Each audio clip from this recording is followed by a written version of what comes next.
Uh-oh.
Okay, we'll start with this. It appears that three-division, three-time undisputed champion Garcia Shields has a fight in the books, set to go down in July, late July, in Detroit, Michigan, against Canada's own Vanessa Joanisse, reigning WBC light heavyweight champion. A trip over to the WBA's website showing scheduled fights seems to suggest that this fight will go down in late July, and it's not just for Vanessa's WBC title, it's also for the interim version of the WBA title as well. Interim, I don't know why, seeing as there is no WBA light heavyweight champion. Light heavyweight is right. What? Instead of moving down, Clarissa's moving up this time. She's moving up to light heavyweight. Which is a change of course for Clarissa, because since she debuted as a professional, she debuted at 168 and moved her way down. What's more customary and more conventional is that a fighter moves up in weight as their career progresses. Clarissa, as her career progressed,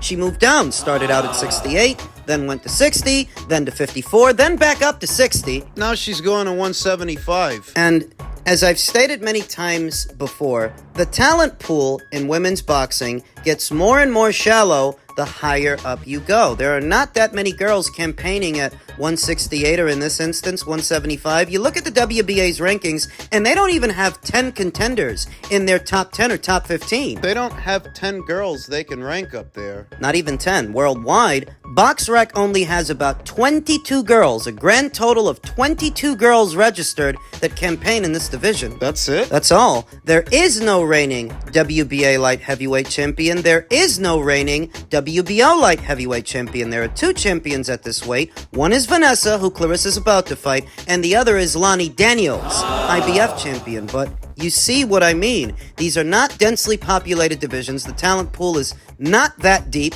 It's easier to become a champion at a weight like this because you face less resistance in doing it. Clarissa Shields can hardly be blamed for the state at the weight. Obviously, it's not her fault that more girls don't campaign in this division. However, if and when she becomes a four-division champion by beating Vanessa, you can see how it's a bit of a stretch to proclaim yourself the greatest woman of all times, the greatest woman in the sport, by campaigning in these barren divisions, these barren weight classes. Since having debuted in 2016, Clarissa Shields has only fought 13 times. Katie Taylor debuted that same year. She's fought 24 times to Clarissa's 13, having debuted the exact same year as Clarissa. The reason for that is there's that much more competition in Katie's divisions and Katie's weight classes than there is in Clarissa. There's more fighters to fight, more fighters to keep busy with, more belts to win, more champions, more everything. It's harder to become a champion and stay a champion at those weights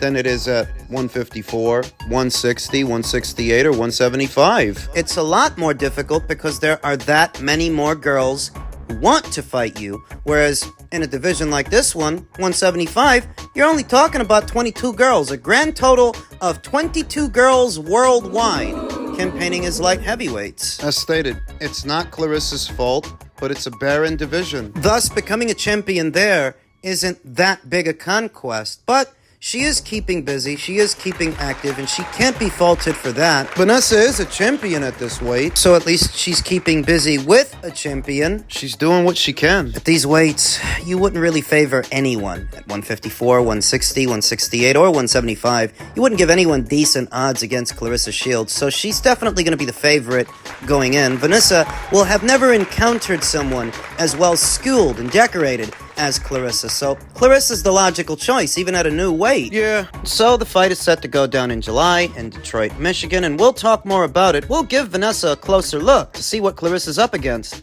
as the fight date approaches.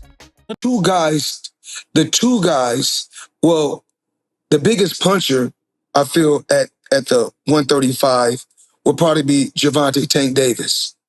But the most skillful fighter at 135 will be hands down Shakur Stevens. Floyd Mayweather recently sat down with Cameron and Mason Betha on the Is What It Is podcast, and in his opinion, Shakur is the most skilled at 135, even if Gervonta is the bigger puncher of the two. It's not a secret that Floyd and Gervonta have had a falling out. It's been going on back and forth publicly on social media. Could this just be another chapter in that book? Another way for Floyd Mayweather to take a shot at Gervonta Davis by giving the vote of confidence to another fighter that he used to give to him, that he used to give to Gervonta back when he was still in the Gervonta Davis business. Is he only bringing up Shakur to shade Gervonta? I think it was a year ago when Floyd Mayweather said, in his own words, that Devin and Shakur should fight each other and leave Gervonta Davis alone. And I said it then. Floyd is saying that for a reason. He's saying it because stylistically, those two guys' base styles don't do Gervonta's any favors. People are going to think to themselves, well, how could you say that? Devin Haney just lost to Ryan Garcia, and Ryan got beat by Gervonta. What do I always tell you? That's a triangle theory, and triangle theories don't work. But this isn't about Devin, this is about Shakur, and Shakur Stevenson has the same base style as Devin, though I'll go as far as saying that Shakur is better with that base style. He is a better pure boxer than Devin is, and unlike Devin, he ain't struggling to make these weights. Shakur is just getting settled into the lightweight division, where Gervonta has been campaigning since 2019. He's been at this weight for something like 4 or 5 years, and he has yet to face a champion here. Didn't fight Lomachenko, didn't fight Teofimo, didn't fight George, didn't fight Devin. He got elevated to champion status after Devin left the weight. Gervonta is essentially an email champion, as the kids like to say. Floyd feels that Shakur is the most skilled at the weight, more skilled than Gervonta. Is he just using Shakur to take a shot at Gervonta? I think it's a bit of both. I think he is using Shakur to shade Gervonta, because if he were still promoting Gervonta, he wouldn't be saying that. He wouldn't be making a proclamation like that, because it makes his own fighter look like less skilled than Shakur. So he is using Shakur to shade Gervonta, but I actually agree with him. I actually think what he said, that's true. I'd pick Shakur to beat Gervonta 10 times out of 10. What? It's the fighters' physical dimensions that Gervonta is a short, stumpy, stocky counterpuncher who likes to hang back and set up his opponents, walk them into something, where Shakur is defensively minded, more long and limber, little taller, little longer than Gervonta. He can fight him from a safe distance behind his jab, and he, like Gervonta, he's a southpaw. So Gervonta won't have that advantage. And in many ways, neither will Shakur, but Shakur, he's tall enough and long enough to fight him at a safe distance, and economic enough that he won't give Gervonta anything to counter. He'll just throw singles. Play it safe. Stay on the outside. He'd beat him. You've heard me say that before. And I think most people are going to interpret Floyd's comments as Floyd just shading what used to be his fighter. But the fact that Floyd is saying it, and that he's saying it on such a popular podcast, he's planting that seed in people's minds, people that may not have otherwise been aware of Shakur. Because he's not as talked about as Gervonta. Hell, he's not as talked about as Devin. This gives him a profile boost. Floyd may as well be promoting Shakur Stevenson, because now this conversation has a bit more traction. They're both champions at the same weight. Much to the chagrin of Gervonta Davis, he may now feel pressure to face Shakur because of what Floyd said. You thought that because Devin got beat, you were all in the clear. You were out of the woods. But Shakur is still there.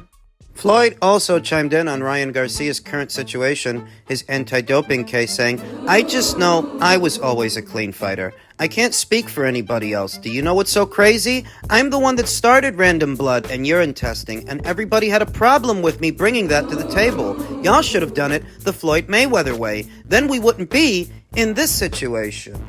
Some people don't think Floyd was a clean athlete in spite of Floyd never having tested positive for a banned substance, and he never did. What about a banned IV? A misleading headline, and what was a misleading story, that was thrown out by the Nevada State Athletic Commission's Bob Bennett, who said the IV wasn't illegal and Floyd didn't break any rules. Even with that, people willfully ignore it because they'd rather believe that Floyd was a dirty fighter, though Floyd Mayweather himself And maybe he was. never popped hot for a banned substance. No clenbuterol, no meldonium, no Osterin, no Winstrol, none of it. And he himself thinks it's important enough to maintain that image, even if you don't buy into it, that he was a clean fighter. According to him, he was, but according to Ryan, he's clean too, even after he tested positive for Osterin.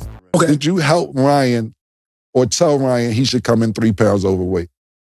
Well, with me on here with you guys right now, I believe that they're going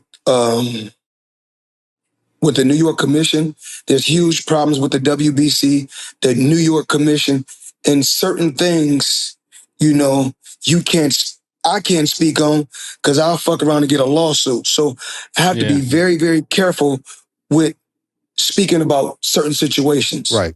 A simple yes or no would have sufficed if Floyd weren't responsible for Ryan Garcia coming in over. The fact that he gave us a word sandwich that doesn't really answer the question tantamount to saying, I'm not at liberty to say, you wouldn't have anything to say. If you had nothing to do with it, what you said suggests that you did. And Ryan said you did. He gloated about it. Ryan did to Devin what you did to Marquez, Juan Manuel Marquez. Ryan came in over in the Devin Haney fight, and you came in over in the Marquez fight. And Ryan's been hanging around you. So it's entirely possible that Floyd is who he got that idea from. He just doesn't want to implicate himself by saying that. More situational awareness than Ryan Garcia has exhibited the last couple of weeks. It was Angel Memo Heredia who said, the message in boxing is very clear.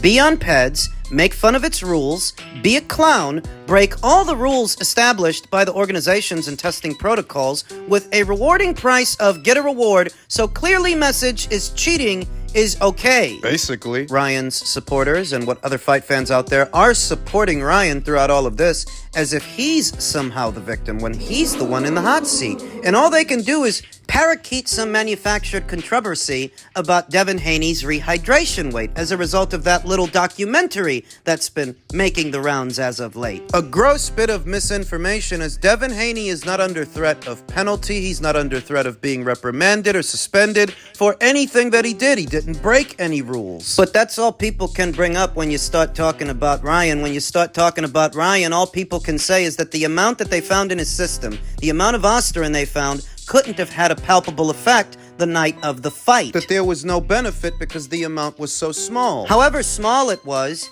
there, and it's not supposed to be. What are you not understanding? Or is it that you do understand, you just pretend like you don't because you ain't got nothing to say? Nothing else. All you can do is repeat what you've heard or repeat what you've been told because you have the reasoning skills of a small child. It's a very clear-cut matter. If Ryan wasn't doping, it's up to Ryan to prove it. He has to prove the Osterin came from something else. Supplements, a soft drink, something. He's got to prove that. That so many are complicit with Ryan Garcia's behavior goes right back to what Angel Memo Heredia suggested. That in the end, the fight fans don't care about doping in the sport, and they don't care about cheating. They're all right, so long as their guy wins. Boxing doesn't care about doping in the sport. You know that they gave Ryan Garcia a Spirit of Competition award in the UK this week? Is that real? According to Boxing Kingdom, it is one of the bigger boxing accounts on Twitter. So while this guy's getting investigated for doping, they're giving him awards. I don't even know. I don't know. But like I've been saying,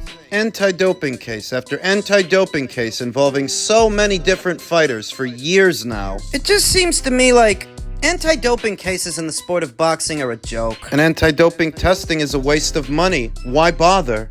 Finally, a follow-up, or a correction I should say, to a story I talked about in my previous video. Reigning WBA Cruiserweight Champion Zurdo Ramirez took to his Instagram stories and said, to clarify, I have not left Golden Boy. We are still working together, and I look forward to bringing the best fights possible with them. Unification, then undisputed. Special thanks to Oscar De La Hoya, Make a War, and DAZN Boxing. I thought it was strange. That so soon after becoming a world champion and realizing that dream, he decides to leave the people that got him there. It just didn't make a whole lot of sense. The only way that I could reconcile it is maybe Zurdo didn't want as many hands in the cookie jar moving forward, another hand in his pocket. I don't know. But he hasn't left Golden Boy, and that's according to Zurdo himself. Where all those journos got that idea from? Your guess is as good as mine. Something must have got lost in translation. I first saw the story yesterday and wanted to give it time to settle to make sure it was accurate because I saw a lot of people saying Zurdo had left Golden Boy. Well, apparently he didn't. And he's still thinking about unifications. He's still thinking about undisputed. The first champion I think he should go after. Noel Gavor. So, Jai Opetaya's got the IBF title. Noel Gavor, he's got the WBC, and Chris Billum-Smith, he's got the WBO. Right? Now, of the four champions at this weight, I would say that Chris Billum-Smith is the weakest link. That, to me, that seems like the most winnable fight for Zurdo Ramirez. The problem is, Chris might end up losing his next fight to Richard Riakporhe. The WBO title might go to Richard. So, the WBO title is not accessible to Zurdo right now. The WBC title, held by Noel Gavor, that one might be a bit more accessible because Noel was supposed to be fighting Canada's own Ryan Rositsky, but he recently pulled out, and we talked about that. He's supposed to be injured. That fight has not been rescheduled. So if Golden Boy strikes while the iron is hot, assuming they haven't already, and they make Noel an offer, a decent one better than whatever he stood to make with Ryan, You gotta make it worth his while. I think it can happen. Zurdo Ramirez versus Noel Gavor, otherwise known as Noel Mikhailian, is a distinct possibility for two, maybe three reasons. One, if you offer Noel the right money, I think he'll bite. 2, If you offer Noel the right money, I think Don King will let him. He'll let him take the fight. 3. I don't think the WBC would give Noel any problems redirecting his focus towards Zurdo instead of rescheduling the fight with Ryan because I think the WBC would prefer that a Mexican fighter of Mexican descent hold their title. I think they'd love to give Zurdo the opportunity, the chance to become their cruiserweight champion, so I don't think they would get in the way of the fight. It can happen. And that leaves Jai Opetaya, reigning IBF and Ring Magazine